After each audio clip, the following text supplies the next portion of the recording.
श्री कृष्णा धार्मिक व्रत कथा में आपका दिल से स्वागत है। आज हम सुन रहे हैं कजरी तीज की व्रत कथा।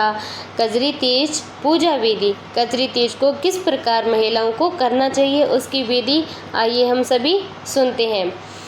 कजली तीज के लिए कुमकुम, काजल, मेहंदी, मौली, अगरबत्ती, दीपक, चावल, कलश, फल इत्यादि, नीम की एक डाली, दूध, ओढ़नी, सत्तू, घी और कुछ सिक्के आदि पूजा सामग्री की आवश्यकता में रहने चाहिए।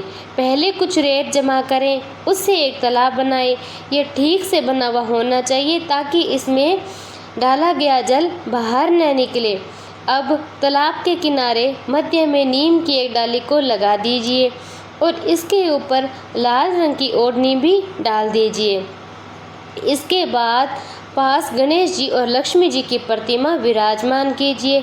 जैसे ही आप सभी जानते हैं कि इनके बिना कोई भी पूजा अधूरी मानी जाती है। अब कलश के ऊपरी सिक्के में मौली बांध दीजिए। कलश पर सात्विक बना दीजिए। कलश में कुमकुम और चावल के साथ सत्तू और गुड़ भी चढ़ाइए। साथ ही एक सिक्का भी चढ़ा दीजिएगा। इसी तरह गणेश जी और लक्ष्मी जी को भी कुमकुम, चावल, सत्तू, गुड़, सिक्का, फल अर्पित कीजिएगा। यदि इसी तरह तीज पूजा यथार्थ नीम की पूजा कीजिए। सत्तू तीज माता को अर्पित कीजिए। इसके बाद दूध और पानी तालाब में डालिए। विवाहित महिलाओं को तालाब के पास कुमकुम, मेहंदी, कजल के साथ परिक्रमा देना पड़ता है। साथ ही अविवाहिता स्त्रियों को 16 बार देना होता है। अब व्रत कथा शुरू करने से पहले अगरबत्ती, दीपक जलाकर प्रार्थना कीजिए। व्रत कथा को पूरा करने के बाद महिलाओं को तालाब में सभी चीज़ों जैसे सत्तू, फल, सिक्के और ओढ़नी का प्रतिबिंब देखने की जरूरत होती है जो कि तीज माता को चढ़ाया गया था। इसके साथ ही उस तालाब में दीपक और अपने गहनों का भी प्रतिबिंब देखती है। व्रत कथा खत्म हो जाने के बाद कजरी तीज के गीत गाने चाहिए और सभी माता तीज से प्रार्थना करनी चाहिए। अब वे खड़े होकर तीज माता के चारों ओर 3 बार परिक्रमा करनी चाहिए और इसके बाद में कजली तीज की व्रत कथा भी सुननी चाहिए। कजली तीज मध्य भारत में स्थित एक घने जंगल का नाम था। जंगल के आसपास क्षेत्र राजा दारूरई द्वारा शासित था। वहां रहने वाले लोग अपने स्थान कजली तीज नाम पर गाने जाते थे ताकि उसी जगह नाम लोकप्रिय हो सके। कुछ समय बाद राजा दादूरही का निधन हो गया था। उनकी पत्नी रानी नागमती ने खुद को सती प्रथा में अर्पित कर दिया था। इसके दुख में कजली नामक जगह के लोगों ने रानी नागमती को सम्मानित करने के लिए राग कजली मनाना शुरू कर दिया था। इसके अलावा इस दिन जो देवी पार्वती को सम्मानित करने और उनकी पूजा करने के लिए मनाया जाता है, क्योंकि यह तीज अपने पति के लिए एक महिला देवी पार्वती की भक्ति को अर्पण और दर्शाती है। देवी पार्वती भगवान शिव से शादी करने की इच्छुक थी, तो शिव ने माता पार्वती को उनकी भक्ति साबित करने के लिए कहा। तो पार्वती ने शिव द्वारा स्वीकार करने से पहले 108 साल तक तपस्या करके अपनी भक्ति साबित की थी। भगवान शिव और पार्वती का दिव्य संग भाद्रपद महीने के कृष्णा पक्ष के दौरान हुआ था और यही दिन कजरी तीज के रूप में जाने लगा है। इसीलिए बड़ी तीज या कजरी तीज दिन देवी पार्वती की पूजा करने के लिए बहुत ही शुभ माना जाता है। एक गांव में एक ब्राह्मण रहता था जो बहुत ही गरीब था। उसके साथ उसकी पत्नी ब्राह्मणी भी रहती थी। इस दौरान भाद्रपद महीने की कजली तीज आई और ब्राह्मणी ने तीज माता का व्रत किया।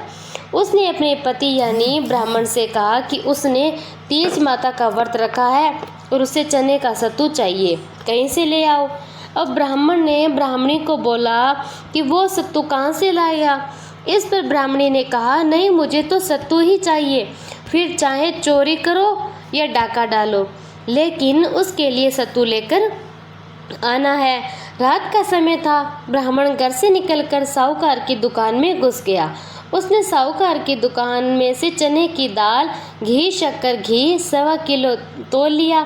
फिर इन सब से सत्तू बना लिया। जैसे ही वो जाने लगा वैसे ही आवाज़ सुनकर दुकान के सभी नौकर जाग गए थे और सभी जोर जोर से चिल्लाने लगे, चोर आया, चोर आया। इतने में ही साहूकार आया और ब्राह्मण को पकड़ लिया था। ब्राह्मण ने कहा कि वो चोर नहीं है, वो एक गरीब ब्राह्मण है। उसकी पत्नी ने तीज माता का व्रत किया है, इसीलिए सिर्फ यह 1.25 किलो का सत्तू बनाकर मैं लेने आया था। जब साहूकार ने ब्राह्मण की तलाशी ली तो उसके पास केवल सत्तू के अलावा और कुछ नहीं था। उधर चांद निकल गया था और ब्राह्मणी सत्तू का इंतजार कर रही थी। तो साहूकार ने ब्राह्मण से कहा, आज से वो उसकी पत्नी को अपनी धर्म बहन मानेगा। और उसने ब्राह्मण को सत्तू, गहने, रुपए, मेहंदी, लच्छा और बहुत सारा सामान धन देकर दुकान से विदा कर दिया। फिर सबने मिलकर कजली तीज माता की पूजा की। जिस तरह से ब्राह्मण के दिन सुखमय हो गए, ठीक वैसे ही कजली माता की कृपा से सब पर कृपा बनी रहे। एक सास और एक बहू थी। बहू के कोई संतान नहीं थी। एक दिन सास और बहू अपनी पड़ोसन के घर गई। तब उन्होंने देखा कि पड़ोसन के घर नीमड़ी माता की पूजा हो रही थी। तब सास ने अपनी पड़ोसन से पूछा कि नीमड़ी माता की पूजा करने से क्या होता है। तो पड़ोसन ने कहा, नीमड़ी माता की पूजा और व्रत के दिन नीमड़ी माता की कहानी सुनने से मनुष्य की सभी इच्छा पूरी होती है। तब सास ने कहा, यदि मेरी बहू गर्भवती हो जाए तो मैं भी नीमड़ी माता को 1.25 सेर पिंड चढ़ाऊंगी, भादुड़ी तीज का व्रत करूंगी। कुछ दिनों के बाद बहू गर्भवती हो गई थी। तब उसके सास ने कहा, यदि मेरी बहू के लड़का हो जाए तो मैं 5.25 सेर का पिंडा चढ़ाऊंगी। तब उसकी बहू ने एक सुंदर बालक को भी जन्म दिया। जब अगले साल तीज आई तो सास ने पुण्य कह दिया कि अब इसका विवाह हो जाएगा तो 1.25 मन का मैं पेंडा चढ़ाऊंगी। कुछ दिनों बाद उसके लड़के का भी विवाह हो गया। जब तीज का त्यौहार आया तो सास बहू दोनों अपनी नई बहू को लेकर नीमड़ी माता की पूजा करने गई। तो सब लोगों ने पूजा कर ली, लेकिन जब ये दोनों पूजा करने लगी तो नीमड़ी माता दूर होकर चली गई। यह जितना पास जाती नीमड़ी माता उतनी ही दूर चली जाती। अब जब नीमड़ी माता ने उनकी पूजा स्वीकार नहीं की तब कुछ औरतों ने उनसे कहा कि आपने नीमड़ी माता को कुछ चढ़ाने के लिए बोला था क्या। तब सास ने कहा कि हाँ, बोला तो था। तब उन औरतों ने कहा कि पहले बोली हुई इच्छा पूरी करो, तब ही नीमड़ी माता पूजा स्वीकार करेगी। तब सास और बहू ने घर जाकर 1.25 मन का पिंडा बनाया। गाजे बाजे के साथ गीत गाते हुए नीमड़ी माता की पूजा, नीमड़ी माता की कहानी सुनी। माता भक्ति और श्रद्धा लेकर प्रसन्न हो गई और बहू ने नीमड़ी माता का पूजन किया और चांद को अर्घ दिया। हे नीमड़ी माता, जैसे बहू को पुत्र दिया कृपा की, वैसी कृपा सभी पर करना। नीमड़ी माता की कहानी कहने वाले को, नीमड़ी माता की कहानी सुनने वाले को और पूरे परिवार पर अपनी कृपा बनाए रखना। एक साहूकार था, उसके 7 बेटे थे। साहूकार का छोटा बेटा वेश्यागामी था। उसकी पत्नी अपनी जेठानियों के यहाँ घर का काम करने अपना गुजारा करती थी और भादवे के महीने में कजली तीज, सातुड़ी तीज का व्रत आया तो सभी ने तीज माता का व्रत किया और सत्तू बनाया। उसकी सासू ने एक छोटा लड्डू उसकी पूजा के लिए भी बना दिया। शाम को तीज माता, नीमड़ी माता का विधि पूर्वक पूजा करके कहानी सुनने के बाद सत्तू का पिंडा पासने लगी। तभी उसका पति वेश्या के से आया और बोला, किवाड़ खोल, दरवाज़ा खोल। उसने दरवाज़ा खोल दिया। उसका पति बैठा भी नहीं था। उसी क्षण कहा कि मुझे अभी उसी समय वेश्या के यहाँ छोड़कर आ। वह उसी वेश्या के यहाँ छोड़कर आई। ऐसा उसने 6 बार किया। वह 7वीं बार भी वापस आया और बोला, चल मुझे वापस वेश्या के यहाँ छोड़कर आ, अब वापस नहीं आऊँगा। 7वीं बार जब पति को छोड़कर आने लगी तब रास्ते में एक बरसाती नदी आती थी। जोर से बरसात आने लगी तब वह एक पेड़ के नीचे वहीं बैठ गई। जब आने लगी तो नदी में से आवाज़ आई कि आव तरी जाम तरी, दोनों घोल पीवे सो प्यारी प्यारी होए। उसने पीछे मुड़कर देखा तो दूध का दोना तैरता हुआ दिखा। उसने उस दोने से 7 बार दूध पीकर उसके टुकड़े कर चारों दिशाओं में फेंक दिए।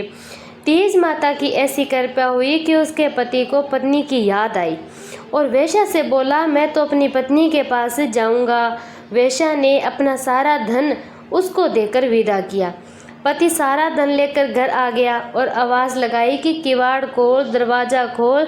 तो उसकी पत्नी ने कहा, अब दरवाज़ा नहीं खोलूँगी। तब उसने कहा, दरवाज़ा खोल, अब मैं वापस नहीं जाऊँगा। अपने दोनों मिलकर सत्तू बनाएंगे। लेकिन उसकी पत्नी को विश्वास नहीं हुआ। उसने कहा, वचन दो, वापस वेश्या के पास आप नहीं जाओगे। पति ने पत्नी से वचन दिया। दरवाज़ा खोल और देखा, उसका पति गहनों और कपड़ों से धन माल के साथ खड़ा था। उसने अपनी पत्नी को दे दिया। फिर दोनों ने प्रेम से सत्तू बनाया। सुबह जब जेठानी के यहाँ काम करने नहीं गई तो बच्चों को बुलाने भेजा। देखा कि काकी गहने नए कपड़े से संवर कर बैठी है और काका भी बैठे हैं। तो बच्चों ने पूछा, चाची ने कहा, कहाँ से आया? तो उसने कहा कि तेज माता की कृपा हुई है, अब मैं काम पर नहीं आऊँगी। बच्चों ने घर आकर सारी बात बताई तो सभी लोग अत्यंत प्रसन्न हुए। हे तेज माता, जैसे आप साहूकार के बेटे बहू को प्रसन्न किया, वैसे ही सबको करना और सबके दुख दूर करना। किसी गांव में एक जाट था। उसने 2 विवाह किए। दोनों के एक एक लड़की हुई। कुछ समय बाद जाट की पत्नी मर गई थी। अब सौतेली माँ अपनी बेटी से तो कुछ काम नहीं करवाती, उससे बहुत स्नेह रखती, परंतु दूसरी बेटी से घर का सारा काम करवाती। दोनों लाडली बड़ी हो गई थी। एक दिन जाटनी ने जाट से कहा कि मेरी बेटी के लिए पैसे वाला लड़का ढूंढना, दूसरी के लिए साधारण लड़का देखना। जाट ने दोनों बेटियों का विवाह कर दिया। सौतेली बेटी मेहनती व समझदार थी। उसने अपनी समझदारी से सबका दिल जीत लिया। जाटनी की बेटी घर का काम भी नहीं जानती थी और अकड़ में रहती थी, इसीलिए ससुराल वाले उससे बहुत दुखी हो गए थे। कुछ समय बाद जाट दोनों को लेने ससुराल गया तो पहली लड़की के ससुराल वालों ने बहुत बड़ाई की, परंतु दूसरी वाली के ससुराल वालों ने बहुत ही शिकायत की। कहा, अपनी बेटी को ले जाओ। जाट दोनों को लेकर अपने घर आ गया और सारी बात जाटनी को बता दी। जाटनी घर का सारा काम अपनी लड़की से करवाने लगी और कुछ समय बाद भाद्रपद मास में सातुड़ी तीज का व्रत आया तो उन्होंने बहनों से कहा कि पूजा करने गई। पहली लड़की ने, नीमड़ी माता और तू मीठी, मुझे भी मीठी रखना। दूसरी ने कहा, तू कड़ी। तो माँ ने सुना परंतु समझ गई, लड़की को वापस पूजा करने भेजा। लड़की ने नीमड़ी माता का पूजन कर कहा, नीमड़ी माता, जैसे आप मीठी वैसे मुझे भी मीठा रखना। नीमड़ी माता प्रसन्न हो गई। जब ससुराल गई तो ससुराल वाले उससे प्रसन्न रहने लगे, इसलिए नीमड़ी माता की पूजा करके कड़ी न कहकर मीठी कहना चाहिए। बोलो जय नीमड़ी माता की जय हो। एक सास बहू विनायक महाराज की कहानी। गणेश जी की कहानी सभी प्रकार के व्रत में सुनी जाती है। कोई भी व्रत करने पर उस व्रत की कहानी के अलावा गणेश की कहानी भी कही और सुनी जाती है। इससे व्रत का पूरा फल मिलता है। गणेश जी की कहानी इस प्रकार है। आइए हम सभी गणेश भगवान की कहानी को सुनते हैं। एक बार गणेश जी एक लड़के का वेश धारण करके नगर में घूमने निकले। उन्होंने अपने साथ में चुटकी भर चावल, चुल्लू भर दूध लिया। नगर में घूमते हुए जो मिलता उससे खीर बनाने का आग्रह कर रहे थे। बोलते कि माई खीर बना दो, माई खीर बना दो। लोग सुनकर हंसते। बहुत समय तक घूमते रहे मगर कोई भी खीर बनाने को तैयार नहीं था। किसी ने ये भी समझाया कि इतने से सामान से कोई खीर बनती है, पर गणेश जी को तो खीर बनवानी ही थी। अंत में एक गरीब बूढ़ी अम्मा ने उन्हें कहा, बेटा चल मेरे साथ, मैं तुझे खीर बनाकर खिलाऊंगी। गणेश जी उसके साथ में आ गए। अब बूढ़ी अम्मा ने उनसे चावल दूध लेकर एक बर्तन में उबलने चढ़ा दिए। दूध में ऐसा उफान आया कि बर्तन छोटा पड़ने लगा और बूढ़ी अम्मा को आश्चर्य हुआ और कुछ समझ में भी नहीं आ रहा था। अम्मा ने घर का सबसे बड़ा बर्तन रखा, वो भी पूरा भर गया। अब खीर तो बढ़ती जा रही थी, उसकी खुशबू चारों ओर ही फैल रही थी। खीर की मीठी मीठी खुशबू के कारण अम्मा की बहू के मुंह में पानी आ गया। उसकी खीर खाने की इच्छा भी होने लगी। उसने एक कटोरी में खीर निकाली और दरवाजे के पीछे बैठकर बोली, ले गणेश, तू भी खा और मैं भी खाऊं। और खीर खा ली तो बूढ़ी अम्मा ने बाहर बैठे गणेश को आवाज़ लगाई, बेटा तेरी खीर तैयार हो गई है, आकर खा ले। गणेश जी बोले, अम्मा तेरी बहू ने भोग लगा दिया और मेरा पेट तो भर गया, खीर तू गांव वालों को ही अब खिला दे। अब बूढ़ी अम्मा ने गांव वालों को निमंत्रण देने लगी। सब हंस रहे थे कि अम्मा के पास तो खुद के पास खाने को तो कुछ नहीं है, पता नहीं गांव को कैसे खिलाएगी, पर फिर भी हम सब आ जाएंगे। अब बूढ़ी अम्मा ने सबको पेट भर खीर खिलाई। ऐसी स्वादिष्ट खीर उन्होंने आज तक न खाई न कभी खा पाएंगे। सभी ने तृप्त होकर खीर खाई, लेकिन फिर भी खीर खत्म नहीं हुई, भंडार भरा का भरा ही रहा।